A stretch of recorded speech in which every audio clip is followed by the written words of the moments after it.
Cau la nit. Unes siluetes ràpides travessen els cels de muntanyes, platges, pobles i ciutats.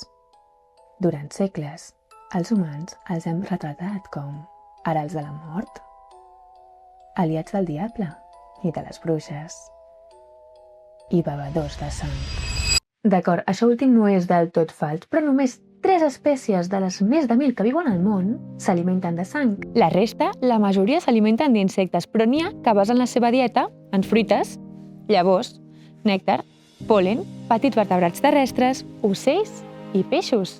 I gràcies a ells, bona part dels ecosistemes del planeta es mantenen estables. És hora de mirar aquests mamífers alats amb altres ulls i d'escoltar el que ens expliquen els científics que treballen per conservar-los.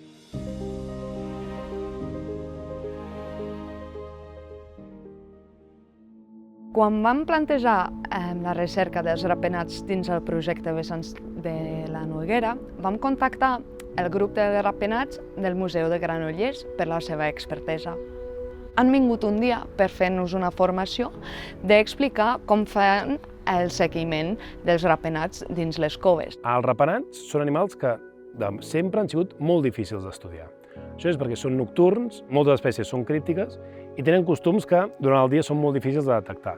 Des de fa uns anys hem començat un projecte de ciència ciutadana que és el programa de seguiment de ratpenats. Dins del projecte farem un seguiment de les poblacions dels ratpenats. Això vol dir que anem a 3 diferents coves a veure quines espècies n'hi ha, perquè sabem que n'hi ha unes espècies d'interès comunitaris, són 5 en total que estan classificats dins l'espai Natura 2000 de la Vessants de Noguera Ribagorçana. De totes les colònies de ratpenats cavernícoles que tenim a Catalunya, la colònia que es troba a la Cova de l'Alforic és de les més importants. Aquesta és una colònia de cria de rater gros, el Myotis myotis, i el rater de peus grossos, el Myotis capuccini.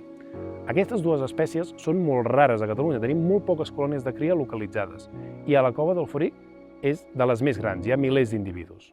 L'objectiu amb la recerca dels ratpenats dins del projecte és bàsicament saber durant quina temporada a l'any els ratpenats ocupen quina cova. Si és la temporada de cria o la temporada d'hibernació, per exemple, és el més important perquè al final són unes temporades on els ratpenats són molt vulnerables. Així, quan la gent entra a la cova, poden tenir un impacte negatiu i això pot estar fatal per la població. En colònies com la de la Cova de l'Alforic, en què els ratpenats passen el dia dintre la cova i surten al capvespre a caçar a l'exterior, el seguiment es fa de forma no invasiva, amb càmeres d'infrarrojos i detectors d'ultrasons i els gravem els animals quan surten. Però hi ha casos concrets en què, per exemple, els protocols que fan servir els voluntaris, que sempre són no invasius, no serveixen.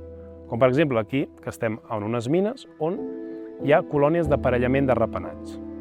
L'única manera que tenim per detectar aquestes colònies, ja que els ratpenats no passen aquí durant el dia, és fent captures. Llavors aquí és on els voluntaris no poden actuar, llavors els investigadors com nosaltres venim aquí, capturem els ratpenats i extraiem totes les dades que ens permeten entendre aquest comportament.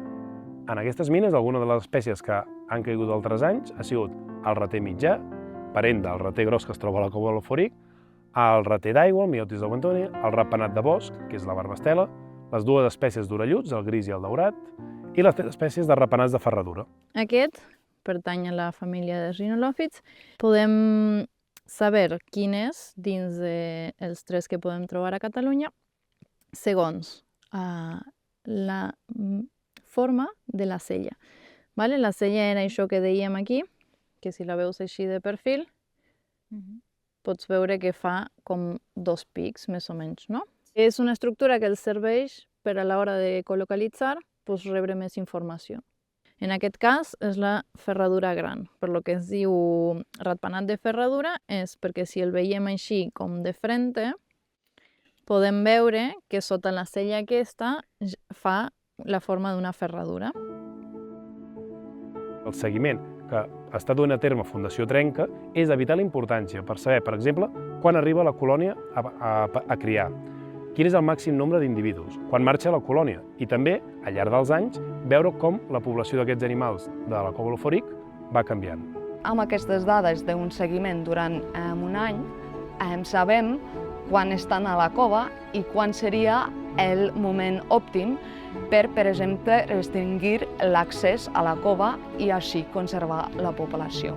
Per nosaltres és una manera de formar part del seguiment dels ratpenats també a nivell de Catalunya, que és molt important de mirar també fora que només dins l'espai de vessants de Noguera.